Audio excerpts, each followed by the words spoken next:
Well, I was right, Tiger Cubs. I thought this story time might be about Egypt or ancient Egypt, but this story, seeing as we've had lots of fun before in the show, is a time for you guys to be calm, to be cool, to sit down, relax, and to listen to the story. And also, if you can, try to read along with us as well. And after the episode is finished, perhaps you can watch it again and read it to anyone you know. This story is called Sneezer McGeezer and the Search for the Mummy. Let's begin then, Tiger Cubs. And Tiger, of course. Sneezer McGeezer flew into Egypt on a big airliner. He was on vacation and wanted to see the pyramids along the Nile. Sneezer rented a camel from Omar's Rent-A-Camel shop and headed out over the Sahara Desert to see the pyramids. From far away, the pyramids looked very small. The closer he got to the pyramids, the bigger they seemed to be. They got bigger and bigger and bigger still until they were huge. Suddenly, a small boy ran by, all wrapped up in some kind of cloth. He was crying. Wah! And he seemed very sad. Oh, that's not very nice, is it? We don't like anyone sad, do we, Tiger? No. Sneezer wanted to help, so he got off his camel and said to the boy, "Hey, little fella, what's the matter?" The little fella said that he was a mummy and that he had lost his mummy. Or was it his mummy? No one knows for sure. But, he said, I think she's in that big pyramid right over there. Sneezer decided to help the little mummy find his mummy. They spotted an opening in the side of the pyramid and climbed up to it. Going inside, they found themselves in a long, dark tunnel surrounded by huge stones.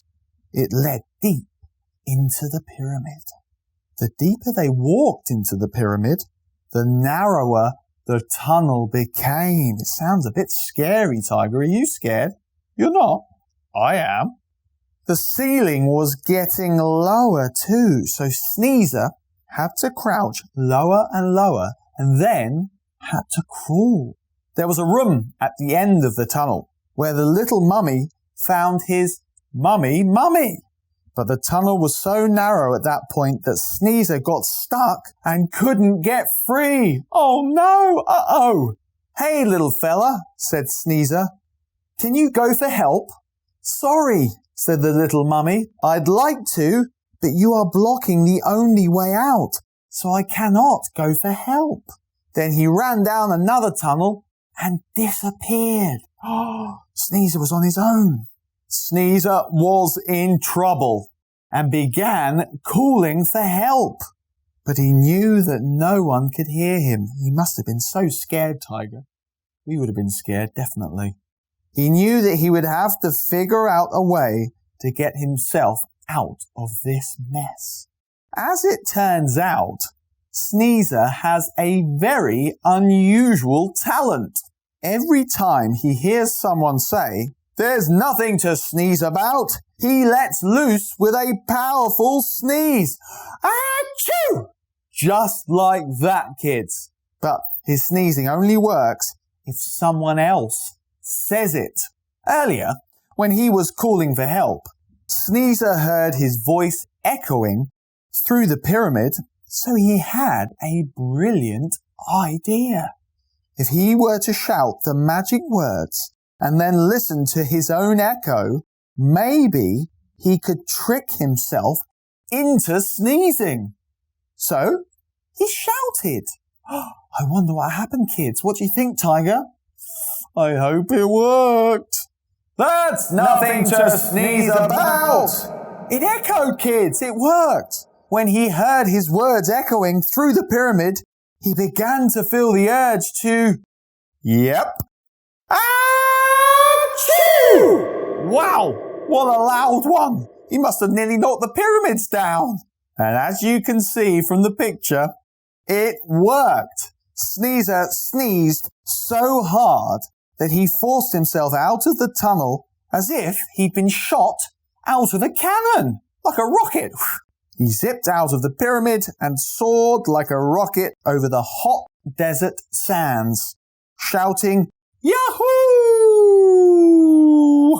All the way. And then Sneezer got really lucky because he landed with a big splash in the Nile River. The only water for miles around. That was very lucky. He swam to the shore. Then his camel came trotting over to pick him up. Sneezer was safe at last. What a good camel.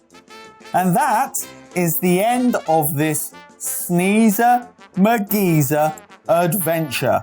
What a great story, and it was set in the pyramids in Egypt, which, as you know, kids, are thousands of years old. Story time is over.